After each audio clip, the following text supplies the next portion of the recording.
السلام عليكم ورحمة الله وبركاته. ازيكم يا احلى اخوات واحلى متابعين، عاملين ايه؟ وحشتوني. اللهم صل وسلم وبارك على سيدنا محمد وعلى اله وصحبه اجمعين. وصفة سريعة وسهلة وبسيطة ومنزلها قبل كده على القناة، حمام الكداب يا بنات. اتفرجوا عليه، خشوا على الفيديو على القناة ان شاء الله هيعجبكم. بطريقة سهلة وبسيطة حلوة جدا. طريقة الخلي سهلة طبعا. وبصوا كان المنظر معانا شكله ده حمام ولا مش حمام؟ طبعا حاجة تحفة، بسم الله ما شاء الله اللهم بارك. أرجوكم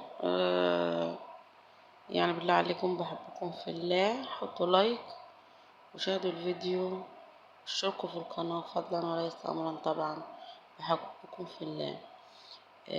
هنا بصوا عملنا حبة رز حلوة كده بالشعرية، وحطينا واحدة حمام عليها. بصوا بجد بجد حمام